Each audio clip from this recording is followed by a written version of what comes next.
Манай залуу арга ясанд ямар нэгэн сүр тал байгаа эсхийг олохыг хичээх хооронд арга ясан хаан энэ сүр дээрээ нэг шохирч. Цагийг зугаатай өнгөрөөж явах шиг бай. Энэ хооронд нөгөө шар өвц залуу эцэст нь хөл дээрээ боссон бөгөөд манай залуу симбиот тижээвэр амтангүй байж арга яс хүчиг баатрийг саатуулж чадсан өөрийгөө гэтэйгээр мэдэрчээ. Бүр хар малхайт залуу хүртэл манай залууг энэ мангастай нижээд амархан тэнцэж чадж байгааг хараад бүрэн гайхаж хоцров. Яг тэр үед Шивон энэ хар малхайтад анхаарсаа сануулах нь ухаалах хэрэг биш гэдгийг сануулсан. Тэр насны нөөрлөө хүчтэй цавхиж өөдсгөн хүүхэлтэй шиг хол шидрээ. Гайхалтай нөнөх залуу хүч дээрээ тогтож чадаад жанруу дахин дайрч өөхсөж өрсөж төчөө унаахгүй бол бууж өгөхгүй гэдгийг тодорхой болгов. Тэдний харилцан цавхилтууд дахин үргэлжлэх бөгөөд хэрэг энэ хар малхайт залуу үнэхээр өөхийг хүсэж байгаа бол манай плебед татгалзах зүйл алга. Хар малхайт эцэст нь ялагдаж манай хоёрт баатрын сүлжин дайрч тулааныг дуусгав. Түүнийг тусаад буужиж орхив. Түүний симбиотик тижээвэр амтанч бас бүтрэн үнэж хэрсэн ч энэ залуу үнэхээр зөрөөд нэгэн бололтой. Тэрээр хортон өвдөгдөрөө босоод Жаны анхаар шиг сануулахын тулд нөгөө могоо тижээвэр амтнаа дахин ашиглалаа. Плебон анхаарал санимагц энэ хар малхайт навш. Манай хүү гартаас нь татаж дайрахыг орчино. Яг үүнтэй зэрэгцэн ариг ясч бас манай хүү рүү далаасан ч манай залуу кокаин уусан нинжа шиг хортон дашаасан. Тэрхүү дайрчдуудыг толгойд өвөрөө өнгөрүүлв. Дараа нь Жон удраас ангидэж ганцхан хүчтэй цэвэрлтээр хар малхайтын симбиотик тижээвэр амтныг бит цэвлээ. Манай залуу өөрийн симбиотик тижээвэр амтныг бэлэг болгон ашиглаж байгаа бололтой.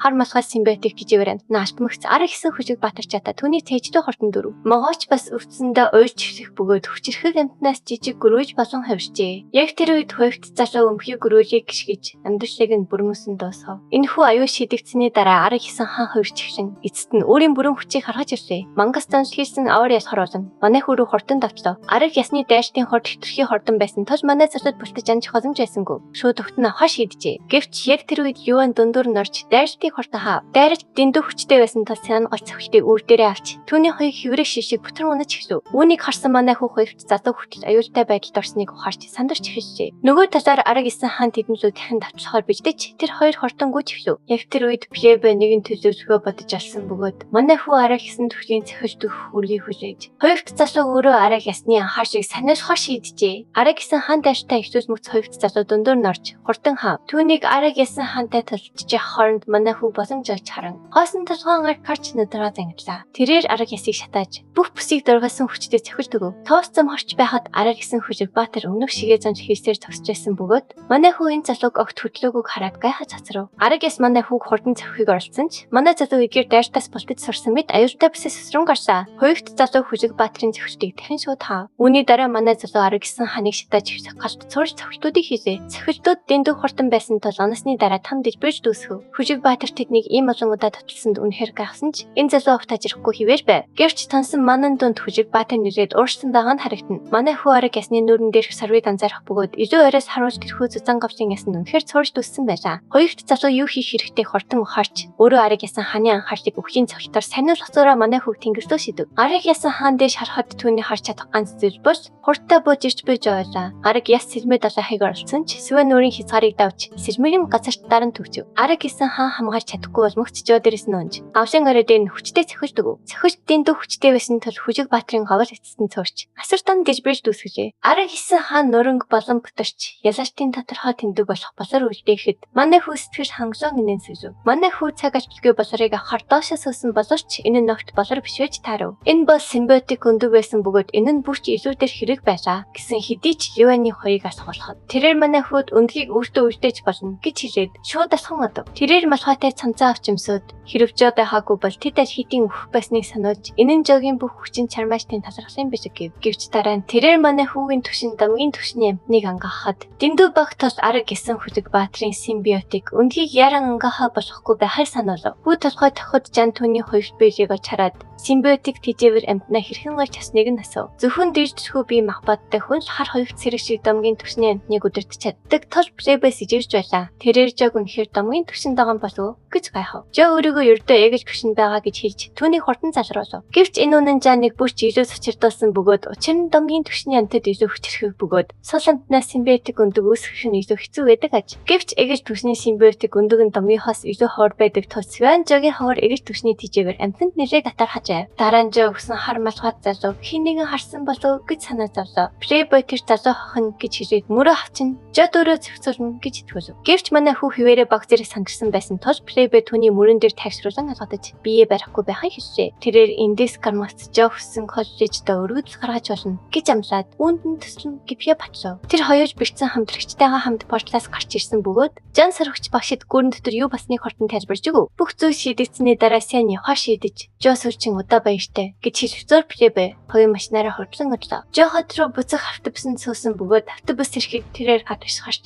тосомын үеэр хитрхи ивцээс сардснаас олсон уу. Үнэхээр даарч баг зэрэг цус багцныг мэдрв. Тэрээр төмрөөр баялаг хоол идэхээр шийдэж гудамжаар асгаж явахдаа газар твтэж би цусан дотолцсон хүнийг санамсаргүй шигчв. Эхэндээ тэрээр цавцас сарчлаа гэж цачирсан боловч ноостлогэр хортон өндий цугаад зүгээр баг зэрэг өвтөж байгаа. Амидэн гэж хэлв. Жо цааш шалхаж ихсэн ч өнөө хөвгшин төрхтэй залуу. Тэдний цам агчцны хурдан хоцлохыг өрөв. Манай хүү тийм чирээсэг биш хөвгшин хитэн асуулт асуухаар шаардсан. Тул манай хүү юуны тухай ярихыг мэдгүй байсан ч үлдхийг зөвшөөрөв. Хөвгшин залуу жохоос том хөвгтэй эмэгтэйчүүдэд дуртай эсхийг асууснаар яриа гэнтийн байдлаар хэллээ. Чүү энэ асуултаас цачирсан ч халтгаа цээжтэй болон том хөвгтэй эмэгтэйчүүдийг хэсэх хугацаанд төсөөлсний эцэс техникийг нь илүүд үзэхээр шийджээ. Хөвгшин залуу өрөөж бас тийм сонирхолтой гэдгээ хэрэн чангаар инэ. Тэрээр жижиг хөвгтэй эмэгтэйчүүд илүүдээр бөгөөд зөвхөн тэнэгүүд том хөвгийг илүүд үздэг гэж өрөөжлүүлэн тайлбарлав. Жо тулааны үеэр ялангуяа хөдөлгөөний физикэн дээдсэгтэй хүрсэн үед том хөвгтэй эмэгтэй тэднийг хянахад хэр хэцүү байхайг эвгүйцэн төсөөлж эхлэв. Гач дантай хөвгшин дараа нь өөр нэг гинтийн асуулт асуусан манай хүү эрхлүүлэх дуртай зөөлшин эмэгтэй дуртай юу? Эсвэл төгөн зантай хэрүүч эмэгтэй дуртай юу гэв. Тэр юу гэж хэлэхээ мэдэхгүй байсан бөгөөд зүгээр ч гэртээ харихыг хүссэн тул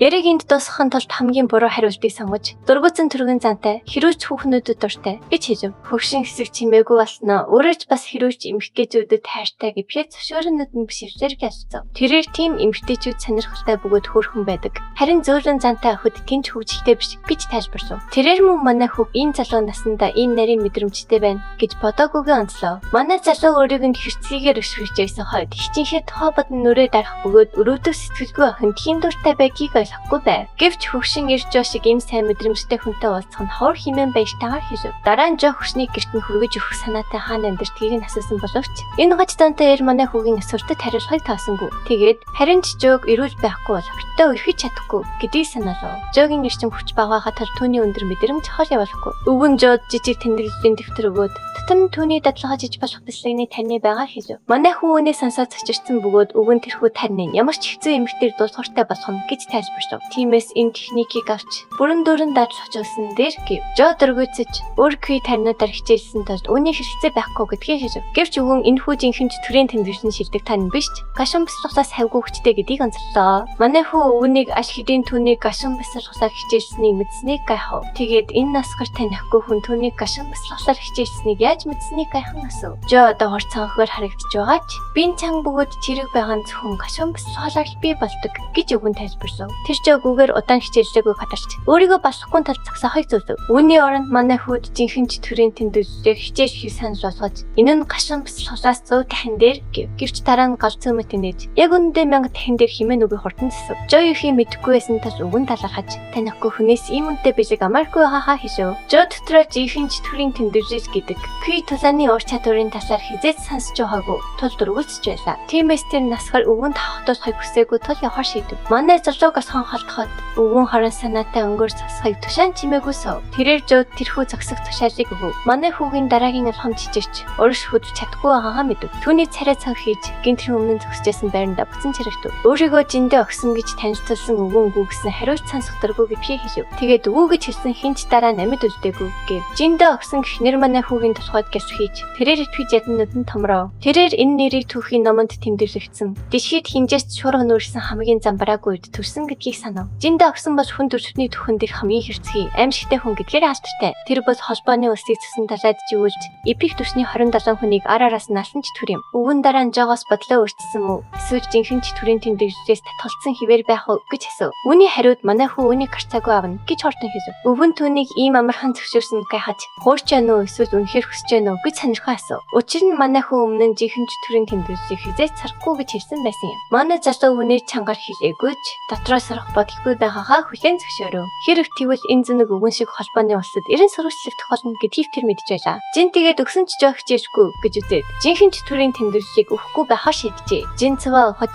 манай хөрөө дахин эргэж түүнд үнэхээр хөвчтэй өөр нэг күй таны байгаа хийв. Тэр өөр нэг богино тэмдэглэлийн дэвтэр гаргаж ирээд үгээр хичээс хүү гэж асуув. Жо дэвтэр рүү харцархан харж өмнөх шигээ эсэргүүцсэнгүү. Тэр гаж донд нь тэмдэглэж Жогийн гарт хүчээр татхуулаад энэ удаад татасгүй хайг анхаарав. Үгүй бол нацтай үр дагавар харж болцсохгүй гэв. Үүнийг хижээд өвгөнжин явж гисэн хатын хөл хөдөлгөөнтэй годомжин дуусч манай хүү болсон асуулттай ганцаараа нүдтэй тэнд зогсож байхдаа тэр хүнд ажиглагцаар байгаа болов гэж байхав. Тэр гартаа байгаа дэвтрийг харж яаж яваад үүнийг аваад үлдсэнээ гайхав. Яг тэр үед тэр найчиж хичээд гэрлүүгээ хортонгүй түүнийг алхаж байхад хит хитэн офицерууд хоорондоо ярилцаж байхыг харав. Нэг нь энэ хавьд ямар нэгэн хариу үйлдэл ирсэн үү гэж асуухад улаан өстэй эмэгтэй зөвшөөрөв. Офицер түүнд энэ хавийг нэгжиж холбоотой байхаар тушаав. Манай хүү тэднийг харж ингэрийн тэмдгийг анзаарав. Эдгээр хүмүүс холбооны усынх гэдгийг тэр дорхноо танив. Тэдний саяхан уулзсан жиндээ өгснийг хайж үйж магадгүй гэж тэр сэжиглэв. Гэвч тэр өөртөө нь ямар ч хамаагүй гэж бодоод тоосгүй үргэлжлүүлэн алхав. Гэртээ хараад түүний хийсэн хамгийн ихний зүйл бас усан дорох байлаа. Усанд хөвтөж явахдаа тэр өнөөдөр ямар хачирхалтай өдөр байсныг эргэцэрв. Эхлээд Шангорын найздаа отогцсон. Дараа нь гэр зүгээ харихцаандаа Жо санамсаргүйгээр домогч төржиндээ өгсөнтэй таарсан. Түүний хүссэн бүхэн өртөө зөрөөндөө тоглоод тоглоомоо ханаад тоглох байв. Тэрээр жиний өгсөн бисрэгний таны тэмдэглэлийг харж энэ нь тус болох болов гэж гайхав. Ямар ч тач тэрээр сайн унтаж амархаар орондоо орлоо. Түүний ухамсар зүүдний ертөнцөд шилжих үед тэр талаас нь мангасууд хүрээж байгааг харж ирв. Зүүд нь дэндүү амар байсан тул тэр орондоо нэвт нортож хүзүүн цочин сэрв. Тэрээр чичвсэн биеэрээ хордон босоод толгойн хүчтэй өвдөн мэргэлдэж жарсан луу буужиж эхлэв. Тэр өөрт нь юу болоод байгааг огт ойлгохгүй байлаа. Гинт түүний харц өвгөний өгсөн күй тарны тэмдэглэлээр тасч хуудас бүр тэр гихцэн мөх босын садар гэсэн үгс гэс хийхийг анзаарав. Тэрээр тэмдэглэлийг хурдан шүүрч аваад бүх талаас нь анхааралтай хараасан шалгасан ч ер бүсийн зүйл алсангүй. Энэ нь түүнийг үнэхээр зүгээр цас багталтай юм болов уу гэж бодоход хүргэв. Шинэ өдөр ихэж байгаа гихтийн нар манд хот. Хэн нүрээ угаагаад талан дүүргөө харав. Тэрээр илүү сэрэг эрт хүчтэй болсноо мэдлээ. Тэгээд тэр өдрөө тоглоом тоглож эхлүүлэхээ шийдэв. Тэр утсаа аваад гурван хаканд дэвцдээр хідэн тасал цас тасаахад түүний автар хурдан ачаалагдав. Тоглоомд оронгуудаа тэр ариг хэсэн нэр эцэр тэнд байсаар байхыг хараад гайхав. Энэ нь тоглоомын мангасад болон бодит амьдралын хан бие биедээ нөлөөлдөггүй гэсэн үг юм. Энэ нь түүнд тэхэн оролдож үзэх боломж олгож байгаа тул таатай нэрт мэд санагдав. Мангас төөнлөг тэхэн дайрч манай хүү ариг гэсэн рицард дахин яригдав. Хідэн цар тоосны эцэс тэр төлдөж орхив. Боссон бодит амьдралын хасал дараа боловч боксны тусламжгүйгээр түүнийг ялхаар замыг олоход хэцүү байлаа. Одоо ганц сонгогчтой байршлаа төгс болгож үргэлжлүүлэн хичээх явц юм. Үр дүн гарахад хідэн өдөр шаарддаг бөгөөд энэ яцад хэрэг цас алдахаа тэр мэдгүй байв. Цус авчдыг бэрэмжаалахын тулд тэр захимаар мэдээлэл хайсан ч асар их өгөгдөл нь тодорхой иргэн байв. Тиймээс тэр уламжлалт дараагаар энгийн байрлахаар шийдэж эрт хүчээ хурдан нөхөхийн тулд хідэн самар идэв. Үүнээс гадна тэр цус алдалтын асуудлаа шийдэхийн тулд зүгээр зүрхээс дэсгэж болох байлаа. Тэгсэн ч тэр дараагийн өдрүүдэд дахин грэнд хийхээсээ өмнө эхлээд хоол хүнс хөдөлж авахар шийджээ. Тэр хөрмөө өмсөд ойролцоо хүнсний дэлгүүр рүү явж хангалттай шин жижээл авахын тулд бүхээс ирүүж хүнсийг сонгов. Гэртээ хараад Жо дахин грэнд хийж ирсэн бөгөөд энэхүү эрчимтэй тоглолтын үеэр хажуудаа лаазсан хоолнуудыг аваалжээ. Тэр эцсийн эцэст ирүүл хүнс сонгоогүй болжтэй. Олон удаагийн оролцохын дараа тэр эцэст нь арга 9 нэр эцэртэй тэнцвэрхэн үзэж эхлэв. Тэрээр агаарт байхдаа боломжоор харан мангасан гавлын эсийг үргэлжлэн зөхөв. Энэхүү ослогоос хурдыг нэмэгдүүлдэг 13 дахь түвшний хэмжээст болор өнөө. Жо шахинлаа бахалтайгараас нь татаашаа сахад түүний хортны оноо ердөө хідээр нэмэгдэж 9 болсон байв. Энэ нь 13 хүртэл өсөх ёстой байсан тул тэр хачирхсан ч одоогийн түвшнийхээ хязгаарт хүрсэн бололтой. Манай хүү домогт түвшинд хүрэхийн тулд гашин бясалгалыг шалгалтасаар тунгааж байлаа. Гэвч жиндээ осны хэлснээр гашин бясалгал нь яригдшгүй. Би бэлгэлтэй харьцуулахад юу ч биш юм. Тэрээр илүү өндөр түвшний күй тулааны ур чадварт суралцахыг маш их хүсэж байв. Тиймээс тэр жиндээ осны өсөн тэрхүү таныг туршиж үзэх хэрэгтэй болов гэж хайхаж байлаа. Яг тэр үед түүний толгойд гинтийн зүйл гэрсхий. Тэрээр санд дээрээ хурдан өсөрч суугаад компьютерээ асааж түүнийгээ залгав. Түүний дагавар хөвчин авч ирсэн аавынх нь явуулсан флеш дискэн дээр гош байгаа байх гэж тэр батсан ч юу ч гэжтэй хэмээн таасангүй. Гэвч систем флеш дискийг уншмагцнаар харах гэдэг нэгтэйшэд өнөхөр байхыг бид харна. Үүнийг хараад түүний ангаж зүйдлээгүй байгаадаа итгэхийн тулд өөрийгөө чимхв. Нар харах шид болон ялагдчихгүй бие бэлтэр хоёр түүнийг домогт төвшин. Цаашлаад түүнээс чохол давхад тасалдаг бөгөөд голдуу тотгоон ташигчилдаг байна. Нар харах шид нь ялагдчихгүй бие бэлтэр аш шаарч багтай бөгөөд холбооны хин нэгний гэр бүлийн гол шид болтой. Аав нь үүнийг ханаас алсныг тэр огт мэдэхгүй бөгөөд ангийн гэр бүлийн хишгээ холбоогоор дамжуулж нар харах шидийг ойж аваад мөнгийг нь төссөн болов гэж гайхана. Ташран хэлэхэд ангийн гэр бүл бол манай хүүгийн хойд гэр бүл бөгөөд тэрээр аавынхаа эм зүйлийн төлөө тэгжих хүн биш хэмээн бодлоо шууд хаяв. Яг энэ үед аавынх нь утас дуурах бөгөөд манай хүү залхаж байлаа. Аав нь хүүгээ ийм цагаар яагаад залхаж байгаад гайхан утсаа явахад манай хүү эсэн бинд байгаа эсхийг нь асууж түүнийг алмаар болов. Аав нь гайхаж юу гэж хариулахаа мэдэхгүй байснаа гинт уурж муу гайхал гэж дуудан амаа мэдчихэр хаяг манай хүүд санаалав. Юутай ч аавынх нь би зүгээр байгаа бололтой. Манай хүү зүгээр л минь мэдчихвэжээ. Тэгээд тэр нь хоцтой болж нэг асуулт байна. Гэхэд аав нь асуув. Ингээд манай хүү нар харах шидийг хаанаас ч асныг нь асуув. Аав нь нэлээд дутаж чимээгүй байснаас хойш ямар нар харах шид ирээд байгааг нь асуулаа. Энэ мэдээ манай хүү цэцэвдүүлж. Тэр даруй ааваасаа анжийн дүүнийг өгөж хэлээгүй юм уу? Химэн тэхэн асуув. Аав нь өөрөө бис солыг сонирхдаггүй. Тол анханасаа ийм зүйл болж явах шалтгаан байхгүй гэж шууд хариулав. Үүний сонсоод аав нь түүнийг хизээч тэгж бодож байгаагүй мэдэж манай хүүгийн урам хугарав. Гэсэн ч анжийн яагаад үүнийг ааваас нь ирсэн гэж хэлсэн түүнийг гашруулж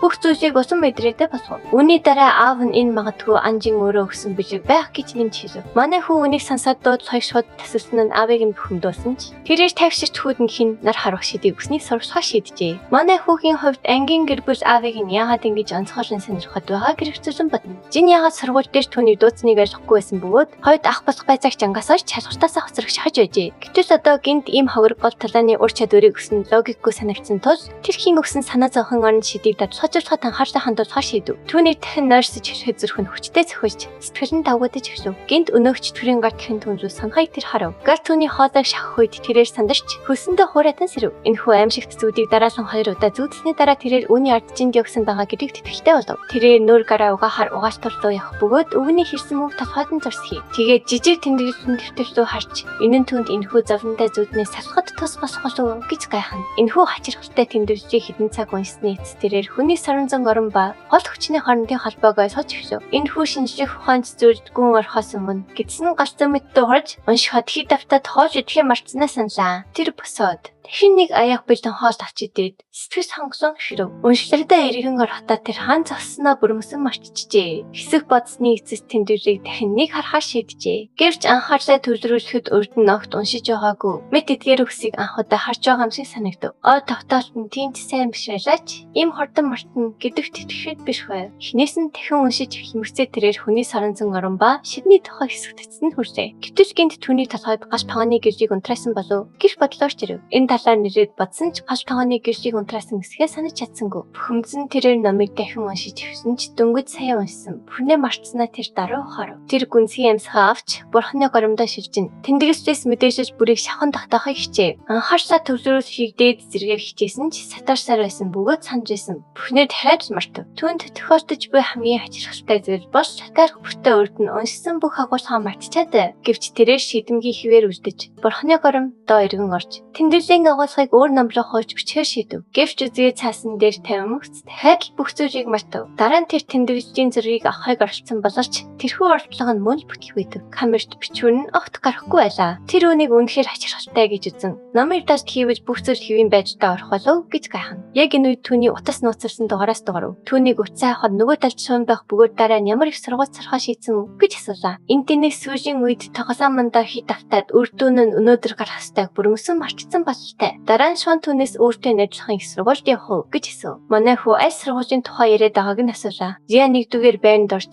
манай хүү жоо 2-р байранд орсон бололтой. Тэгээд өөрсдийн байр суурь бодон баян айлын эрхүү тэднийг сансад коллежид ирсэн гэж бахархалтайгаар зарсав. Сансад коллеж сайхан шинэ хэмжээс ертөнц болон симбиотик тижээвэр амтан илрүүлсэн. Тус эсвэгчдийн хамгийн шилдэг сонголт болсон гэдгийг сонсч ирсэн нь жогийн санаанд оржээ. Гэвч лөө янган бас ангийн гэр бүлийн нөтөд бисгэр бөгөөд хойд ахвч нартайгаа орооцож тохиог хүсэхгүй байгаагаа ухаармац тэрээр сангаж твшив. Гэсэн хэдий ч тэрээр тоглоомондоо буцаад орлоо. Тоглож явахдаа тэрээр нэгэн төрлийн шумуул тайсантай толов. Тэрээр өдрөндөө гас хоромтлуулаад ядаргаатай шавч руу шидсэн ч шумуул төвтлөхоноос хурдан бортож түүний дүндуур нь хувааж архив. Скелетон хааныг ясны дараач энэ жижиг амтныг дээж чадахгүй байгаадаа тэрээр бухимдав. Тэрээр мөнгөнд даларчиж шумуулийн эсрэг ийхүү тэнцэр байна чинээ сансангүй. Тэр нь маш хурдан бөгөөд нисэж чаддаг тус барих бараг боломжгүй байв. Хаалхай гинт тогших чимээ түүний бодлыг тасав. Тэр хин байж болохыг харахаар хаалхай руу хурдан алхав. Хаалхай нэхэд лиан гадаа зогсож байгааг хараад тэрээр гайхав. Өглөө эрт түүний үдэн дээр зогсож байгаа нь нэлээд ачаартай байсан ч энэ баян яжийн эрхүү зөвшөөрөж чавсгүй шууд гэрлүү насхан оров. Манай хүү эцэст нь Жиангаас энд юу хийж явааг нь асуугаад Сансд коллежид явах хэсгээ хараахан шийдэггүй байхаа хэлв. Тэгээд шуун түнд нэг ном санаж болгож харахыг хүсв. Жоо хуудсуудыг эргүүлж хараад энэ юу болохыг асуулаа. Баян айлын эрхүү энэ бол Сансд коллежийн нууц баримт бичиг гэдгийг хэлээд сайн нэгтэж өсхийг түнд анхааруулв. Сансд коллежийн гэсэн нууц баримт бичигт ямар нууц зарчлагдсан бол Голдбакерийн хувь заяаг өөрчлөх ичлэлд ордож байна. Дараагийн хэсэгт нууцныг нэгээр тайжигдана. Дараагийн хэсгийг бусдаас төрүүлж хамгийн ихэнд үсгийг хүсвэл дэлгэцэн дэх төрийн банкны данслал 5,000 төгрөгийн хандив хийгээрэй. Тэгвэл дараагийн хэсгийг таны даруугаар хаж өгье. Таалагдсан бол лайк дарж, сувагч маань заавал бүрт хүлээрэй.